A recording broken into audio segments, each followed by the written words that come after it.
प्रतीक उस आवाज को नजरअंदाज करता है और न्यूज़पेपर पढ़ने में मसरूफ रहता है।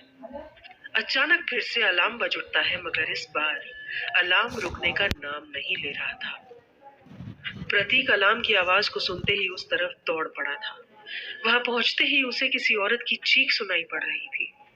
वो उस चीख को फॉलो करते हुए जनरल वार्ड में पहुंचता है और देखता है कि जनरल वार्ड में पड़ी बेड पर एक औरत बैठी मासूम से बच्चे को खिला रही है, मगर अगले ही पल वो वहां से गायब हो जाती है।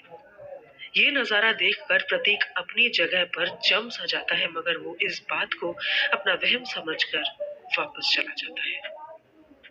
एक बार फिर से अलार्म की आवाज सुनाई पड़ती है। आखिर किस पेशेंट को इस वक्त परेशानी हो रही है? इरिटेट होते हुए वो जनरल रूम में फिर से जाता है और तभी अचानक एक औरत चीखती हुई बाहर की तरफ भागते हुए आती है और प्रतीक को देखते ही उसके पीछे छिपने की कोशिश करती है। क्या बात है? तुम क्यों चीख रही हो? प्रतीक उस रोती बिलखती औरत से पूछता है। वो मुझे मार डालेगी, औरत सिसकियां लेते हुए बोलती है। अरे कौन मार डालेगी तुम्हें? प्रतीक पूछता है। वो नर्स, वो नर्स। औरत अधखुले दरवाजे की तरफ इशारा करती है। प्रतीक दरवाजे के बाहर जाता है, मगर उसे कोई दिखाई नहीं देता। वो वापस उस औरत की तरफ आता है, मगर इस बार वो औरत भी गायब हो गई थी। वो उस औरत को अपनी जगह न पाकर बदहवास सा हो जाता है। तभी अचानक उसे अपनी पीठ पर किसी का हाथ महसूस होता है। वो घबराते हुए पीछे मुड़कर देखता है तो वही औरत सामने खड़ी थी। तुम्हें पता है, तुम्हारी ये चीख पुकार से जो बाकी मरीज हैं वो भी परेशान हो सकते हैं, डर सकते हैं। इन सारी बातों का ख्याल है कि नहीं तुम्हें? प्रतीक उस औरत पर गुस्सा उतारता है। डॉक्टर साहब, मैं झूठ नहीं बोल रही, मेरा विश्वास कीजिए, मैंने उसे देखा है, वो मुझे मार देना चाहती है। ये कहकर वो औरत फूट फूट कर रोने लगती है।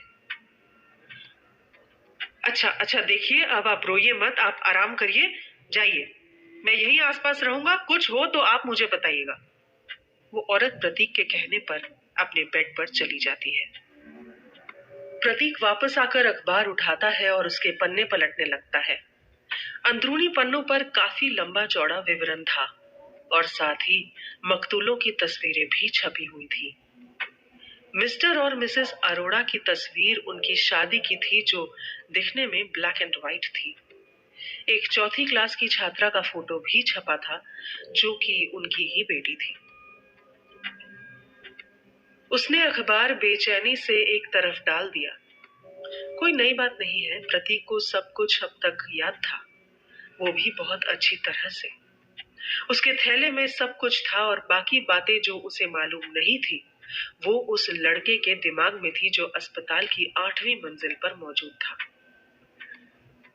अचानक एक व्हीलचेयर प्रतीक के पास से गुजरी। एक बूढ़ी नर्स जो कि एक गर्भवती महिला को लेकर जा रही थी। गर्भवती महिला दर्द से तड़पते हुए जोरों से चीख रही थी।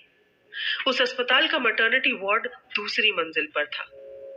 थोड़ी देर तक वो नर्स लिफ्ट का इंतजार करने लगी और लिफ्ट के आते ही वो बिना किसी देरी के लिफ्ट में चली गई।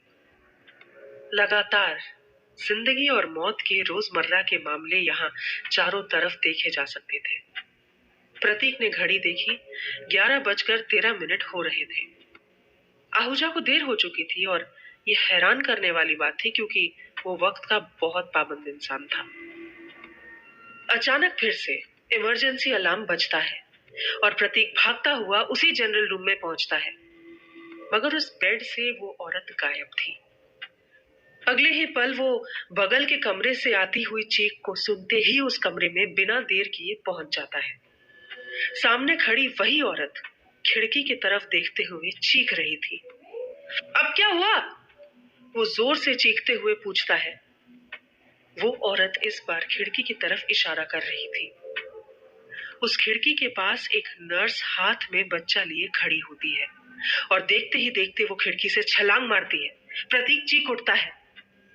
अचानक प्रतीक की आंख खुलती है और वो खुद को उसी लॉबी में पाता है जहां वो मिस्टर आहूजा का इंतजार कर रहा था। उसके हाथ में अब तक वही न्यूज़पेपर था जिसे पकड़े पकड़े उसे नींद आ गई थी। डॉक्टर गुप्ता! प्रतीक अपने पास अचानक से आती एक आवाज सुनकर चौंका। उसके पास एक लंबे कद और सुर्ख बालों वाली औरत खड़ी थी। उसके सफेद रंग के कोट से पानी की बूंदें फर्श पर लगातार टपके जा रही थी। उसके हाथ में एक बंद छतरी थी जो वो अपने बाएं हाथ में कसकर पकड़ी हुई थी। उसमें से भी पानी टपक रहा था, मानो जैसे वो बारिश में भीगते हुए सीधे प्रतीक से मिलने बिल्कुल अभी अभी पहुंची हो। क्या बात है? प्रतीक ने पूछा। मेरा नाम रेखा है, मैं सरकारी वकील के ऑफिस से आई हूँ, उस औरत ने कहा। मिस्टर आहूजा आज यहाँ नहीं आ सकेंगे। अच्छा, प्रतीक ने धीमे से लहजे में कहा। उसके पास कोई और काम आ गया होगा, इसीलिए उसकी जगह मैं आपसे मिलने आई हूँ। दरअसल दिनेश आहूजा के कुछ राजनीतिक हित भी थे। इस केस में जिसके साथ अब उसे शामिल किया गया था और जिसकी चारों तरफ चर्चा थी, वो इससे बिल्कुल भी खुश नहीं था। कोई हर्ज नहीं, ये सुनते ही प्रतीक ने कहा। तुमने रजिस्टर में सिग्नेचर कर दिए हैं? प्रतीक ने पूछा। हाँ, उस औरत ने जवाब दिया। चलो चलते हैं, प्रतीक ने चलते हुए कहा। फिर वो उसके साथ चल दी। उस औरत की चाल इतनी तेज थी कि प्रतीक अब उसके पीछे चल रहा था। वो दोनों लिफ्ट का इंतजार करने लगे, मगर चंद लम्हों में ही लिफ्ट खुल चुकी थी। लिफ्ट में एक नौजवान जोड़ा भी था जिसे एक दूसरे में झांकने और अपनी मोहब्बत को परवान चढ़ाने से फुर्सत नहीं थी। उनके आसपास क्या हो रहा है उन्हें कोई होश नहीं था। तभी उस जोड़े प्रेमी ने एक शायरी सुनानी शुरू की कि आपके मेरे जिंदगी में आ जाने से क्या कमाल हो गया। जब से आपके हम और आप हमारे हो गए, तब से आपके बिना जीना दुश्वार हो गया। वाह, क्या बात है जनाब, इतनी मोहब्बत है हमसे। प्रेमिका अपने प्रेमी की शायरी सुनकर खुश हो जाती है। और नहीं तो क्या, और वैसे भी आपके अलावा मेरी है ही और कौन, प्रेमी अपनी प्रेमिका से कहता है, और दोनों फिर से एक दूसरे की आंखों में आंखें डाले अपनी दुनिया में वापस खो जाते हैं। उनके साथ वहां मौजूद एक कमसिन सी लड़की नर्स भी थी। अब जोड़ा दूसरी मंजिल पर उतर गया। उनके जाने के बाद प्रतीक और रेखा उन प्रेमी जोड़ों की बातें दोहराते हुए खूब हंसे। नर्स जब चौथी मंजिल पर उतरी तो प्रतीक ने मौका देखते ही अपनी साथिन से पूछा, तुम उससे पहले भी कभी मिली हो? नहीं, उसने जवाब दिया। तुम तो मिल चुके होगे? नहीं, उसके पूछते ही प्रतीक ने भी सिर हिलाया। लिफ्ट ऊपर जा रही थी और उसके पुराने गियर चरमरा रहे थे। औरत की नीली आंखें अब नंबरों पर जमी हुई थी। अचानक लिफ्ट की रफ्तार तेज हो जाती है और लड़खड़ाती हुई तेजी से आगे बढ़ती है। रेखा चीख उठती है और अचानक लाइट चली जाती है। एक सन्नाटा सा छा जाता है और उस अंधेरे में प्रतीक को वही नर्स छोटे बच्चे को गोद में लिए नजर आती है। तुम यहाँ क्या कर रही हो? छोड़ो इस बच्चे को, मैं कहता हूँ छोड़ो उस बच्चे को। प्रतीक चीखते हुए उस नर्स की तरफ बढ़ता है, मगर वो नर्स उस बच्चे को छोड़ देती है। बच्चे की रोने की आवाज प्रतीक के कानों में गूंजती है और वो जोर से अपने कानों पर हाथ रखते हुए चिल्लाता है, नहीं! प्रतीक, प्रतीक, तुम ठीक हो? रेखा प्रतीक को जोर से आवाज देती है। प्रतीक अपने चारों तरफ देखता है तो सब कुछ नॉर्मल पाता है। आहूजा इस केस से खुश नहीं है, प्रतीक ने कुछ सोचते हुए कहा, मगर औरत ने इसका कोई जवाब नहीं दिया, या यूं कहे कि शायद उसने इसका जवाब देना जरूरी नहीं समझा। ऐसे केसों में प्रोसिक्यूटर्स की अच्छी खासी पब्लिसिटी हो जाती है। शायद गुप्ता ये कोई आम केस नहीं है। औरत ने प्रतीक को तेज नजरों से घूरा।